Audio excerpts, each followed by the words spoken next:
Amis internautes, n'oubliez pas de liker, de vous abonner et de cliquer sur la note de notification pour ne rien rater. Bien le bonsoir, chers internautes de BLTV. Nous sommes le vendredi 6 février 2026.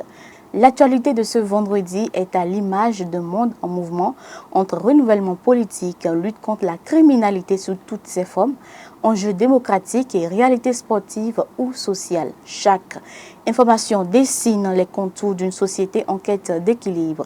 Bienvenue dans le Grand Zoom de BLTV, votre rendez-vous pour comprendre les événements qui façonnent le Bénin, l'Afrique et le monde. Au sommet de cette édition institutionnelle au Bénin, l'Assemblée nationale se prépare à installer la 10e législature. Élection toujours au Bénin, la Cour constitutionnelle recrute ses délégués pour la présidentielle d'avril 2026. Justice, 5 ans de prison requis contre un policier et un journaliste dans l'affaire du putsch manqué. Cybercriminalité, le rapport du CNIN alourdit le dossier du TikToker Flapacha. Sport, les Amazones U20 s'imposent face à l'Égypte et prennent une option pour le mondial. Tout de suite, le développement de ces titres dans le grand zoom de BLTV.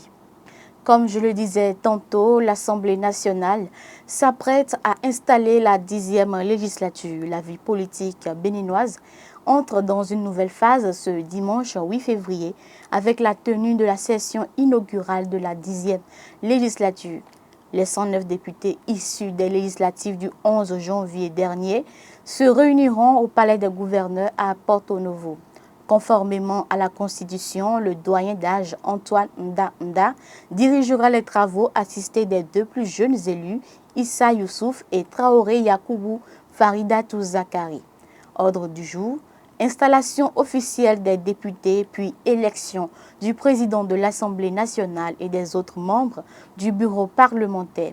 Cette séance marque le début d'un nouveau cycle parlementaire dans un contexte politique marqué par un renouvellement institutionnel.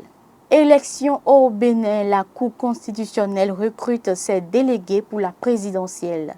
En vue de l'élection présidentielle du 12 avril 2026, la Cour constitutionnelle a lancé une campagne de recrutement de délégués chargés d'observer le scrutin.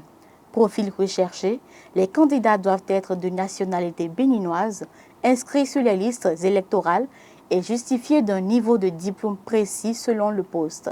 Délégué départemental, niveau Bac plus 4, délégué communal, niveau Bac plus 3, délégué d'arrondissement, niveau baccalauréat, délégué de centre, niveau BEPC. Modalité, candidature en ligne uniquement du 7 février au 7 mars 2026 via la plateforme e-recrutement.courconstitutionnel.bj. Cette initiative vise à renforcer la transparence et la crédibilité du processus électoral. Justice au Bénin, 5 ans requis contre un policier et un journaliste après la tentative de putsch. Dans le cadre de l'affaire du coup d'État déjoué du 7 décembre 2025, le parquet a requis 5 ans de prison ferme et 1 million de francs d'amende contre un policier et un journaliste. De quoi sont-ils accusés? Apologie de crime contre la sûreté de l'État, incitation à la haine via Internet et incitation à la rébellion. Pour sa défense, le journaliste a plaidé le devoir d'informer et invoqué des menaces préalables.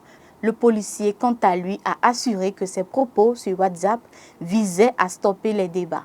Le jugement sera prononcé le 24 mars 2026. Ce procès illustre la sévérité judiciaire appliquée aux affaires liées à la sûreté de l'État.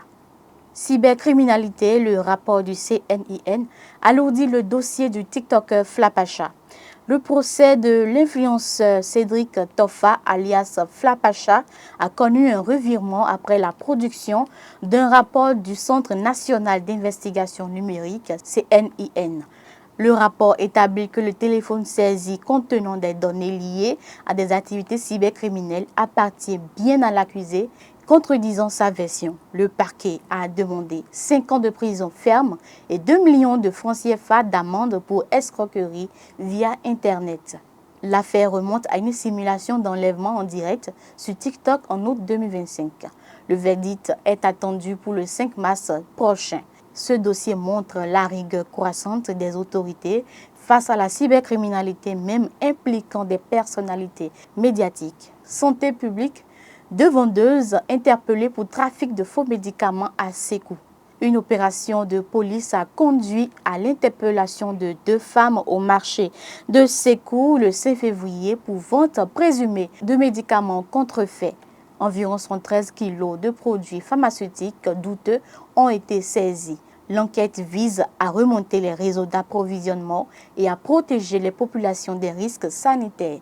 Les suspectes ont été conduites au commissariat pour interrogatoire. Cette arrestation s'inscrit dans la lutte renforcée contre le trafic de faux médicaments, fléau majeur de santé publique. Politique au Congo, Denis Sassou Nguesso officialise sa candidature pour un nouveau mandat.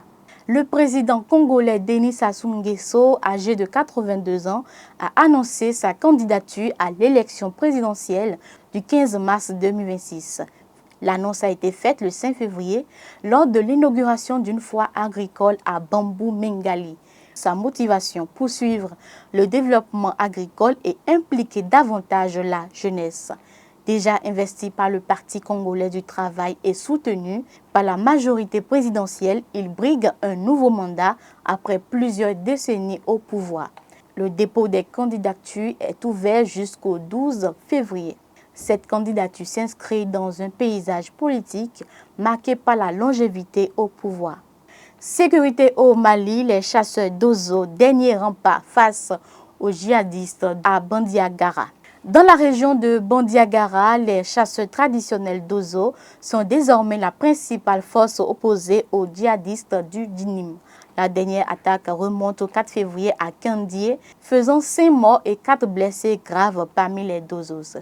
Une trêve tacite semble observée entre l'armée malienne et les djihadistes depuis plusieurs mois, laissant les Dozos exposés. Leur chef Youssouf Toloba a multiplié les messages pour réclamer un soutien militaire. Cette situation illustre la complexité et la fragmentation du paysage sécuritaire au centre du Mali. Un tour à l'international aux États-Unis, plus de 50 000 fonctionnaires sous contrôle politique renforcé. Le président américain Donald Trump a signé un décret modifiant le statut de plus de 50 000 fonctionnaires fédéraux. La mesure, création de la catégorie Schedule Policy Carrier, permettant à l'exécutif de révoquer plus facilement ses agents. Justification, améliorer l'efficacité et l'alignement de l'administration sur les priorités présidentielles. Les syndicats et organisations dénoncent une atteinte à la neutralité du service public et annoncent des recours en justice. Cette réforme relance le débat sur l'équilibre entre politisation et indépendance de l'administration fédérale. Sport au Bénin, victoire précieuse des Amazones U20 face à l'Égypte en éliminatoire mondial. Les Amazones U20 du Bénin ont remporté une victoire importante 1-0 au Caire contre l'Égypte dans le cadre des éliminatoires de la Coupe du monde féminine U20. Match maîtrisé, but de Romaine Gandonou à la 68e minute. En jeu, cette victoire à l'extérieur offre un avantage précieux avant le match retour prévu le 13 février à Lomé. Ouzérou Abdoulaye a salué l'adaptation tactique de son équipe face à un bloc égyptien très dense. Cette performance renforce les espoirs de qualification historique pour le football féminin béninois. Réaction du sélectionneur des Amazones U20, ce n'est que la première manche. Le coach des Amazones U20 appelle à la vigilance avant le retour. Le fait divers de l'édition, drame à Abomey-Calavi, un nourrisson décède, un pasteur poursuivi.